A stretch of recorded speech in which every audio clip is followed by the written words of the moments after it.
4D-টা by করো সবাই। 4D এর থেকে কয়েকটা সিলেক্ট ম্যাচ করব। অ্যাকচুয়ালি বাইনোমিয়াল তোমাদের শেষ, এক্সট্রা প্র্যাকটিসের জন্য এই ক্লাসটা নিচ্ছি।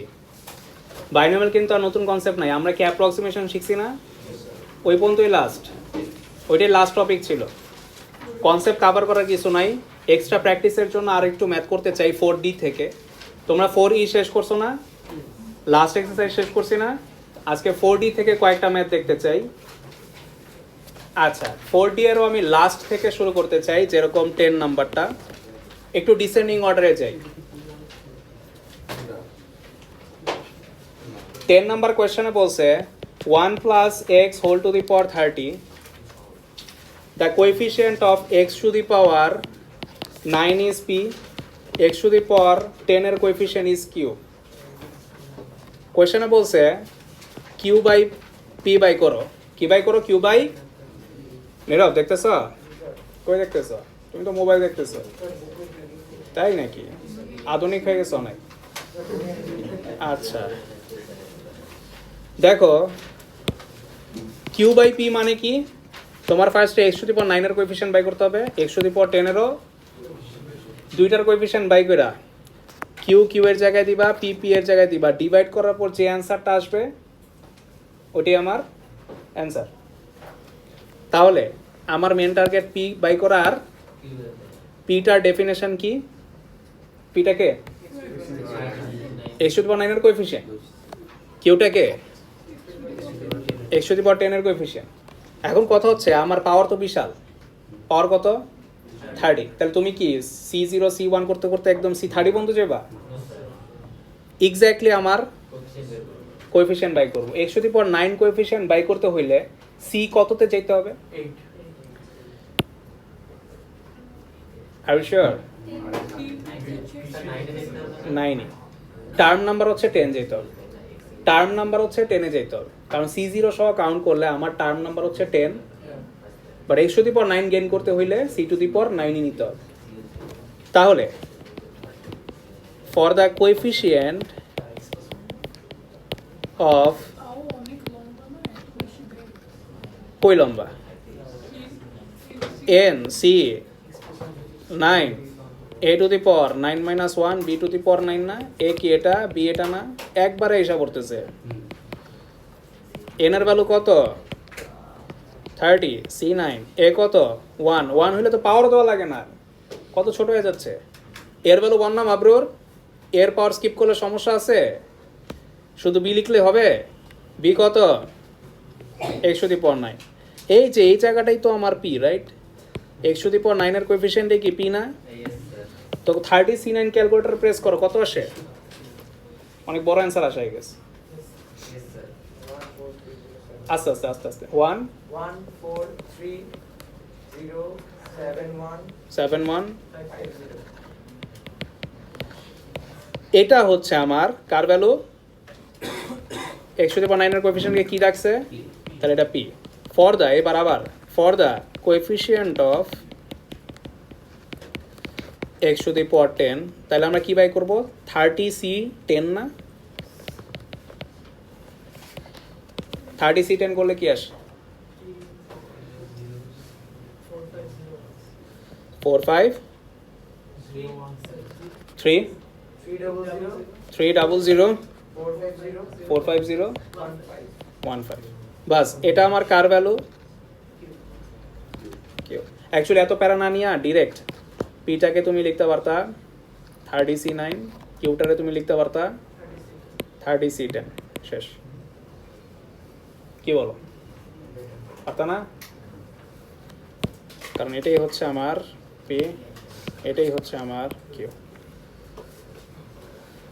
এই ফর্মে কি লেখা আছে, এই ম্যাচে পারতা, বাট ভাইঙ্গা দেখাইতে হবে তো, মানে ক্যালকুলেটর ভাইঙ্গা দেখাইতে হবে না, তুমি ডিরেক্ট এই ফর্মে রেখা প্রেস করলে তো মার্ক পাবা না, মার্ক দিছে 4 তোমারে, ঠিক আছে, আমি বললাম আর কি যে এটা হচ্ছে এটা শর্টকাটটা, বাট তোমার তো ডিটেলসে দেখাইতে হবে, রাইট, ওয়ার্কিং ছাড়া মার্ক দিবে না। সো যে মেথড মার্ক হচ্ছে আপনার এখানে ওই যে ব্রেকডাউনটা দেখাইতে হবে, তো স্টার্টিংয়ে হচ্ছে আপনার 1 দিবে, স্টার্টিংয়ে হচ্ছে 1 বের করবেন সিম্পলিফাই করে, তারপর ডিভাইডটা দেখাবেন না, ডিভাইডে হচ্ছে আরও মেথড মার্ক 2, আর লাস্টের ফাইনাল অ্যান্সার হচ্ছে অ্যাকুরেসি। তো ওয়ার্কিং এই 2 মার্ক আপনার কে দেখায় তোমার সিম্পলিফাই করে ভাঙতে হবে তো, বলেন। ইয়েস ইয়েস ইয়েস, সি ফর্মে ভাঙা যাবে না, ওয়ার্কিংয়ে মার্ক দিবে না তাহলে। পি হচ্ছে 14307150। সিম্পলিফাই করলে কতটুকু ক্যান্সার আসে? 21/10। তো 40 কিছুই না, আগের ম্যাথগুলাই জাস্ট কোএফিসিয়েন্ট বাই করা শেখানো হচ্ছে। তোমরা 4ই করে আসছো, 40 কোনো ব্যাপারই না। আরেকটা লাস্ট ম্যাথ করতে পারো এখানে, হ্যাঁ আরেকটা লাস্ট ম্যাথ করতে পারো 9 নাম্বার প্র্যাকটিসের জন্য। এই দেবঞ্জন করতেছ? 9 নাম্বার করো ফার্স্ট। 9টা তোমাদের বাইনোমিয়ালের বলা যায় লাস্ট ম্যাথ। এটা করলে we are done with binomial, ঠিক আছে?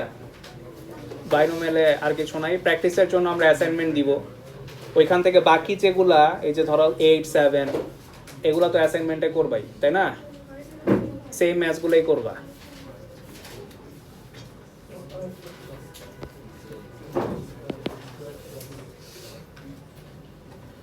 নাইনের এটা প্রথম 3টা টার্ম ভাঙাবা, পুরোটা লাগবে না।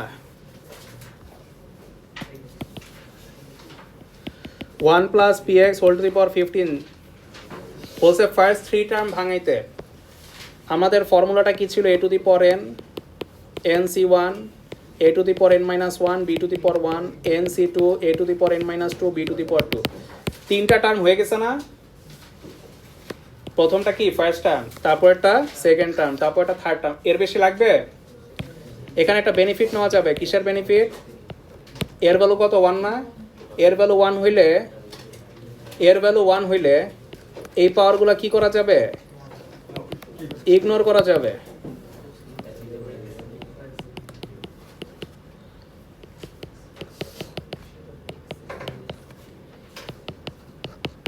এর বেশি লাগবে না। এবার আমাকে বলো 15c1 করলে 15 আসে, 15c2 করলে কি আসে? 105।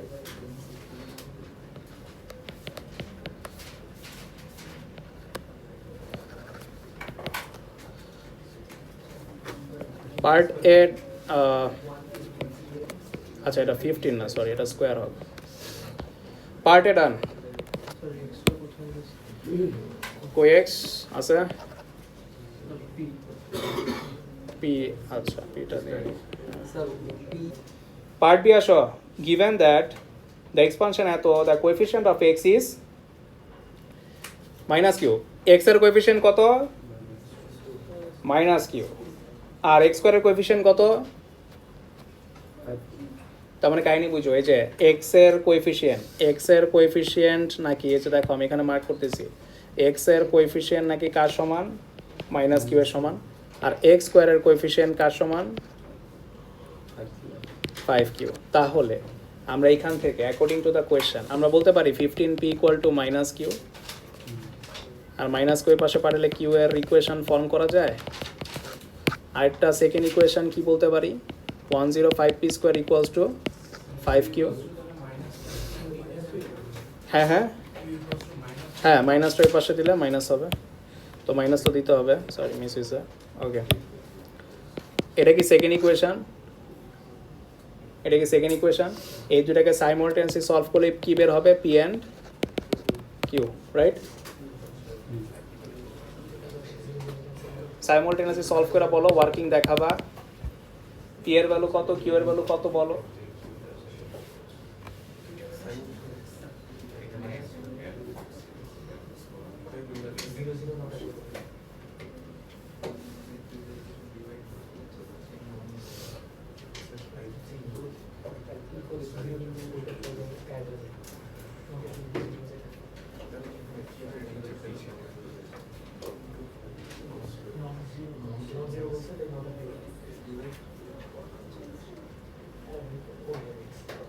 কত আসে বলো? p এর ভ্যালু কত? -5/7। q এর ভ্যালু 75/7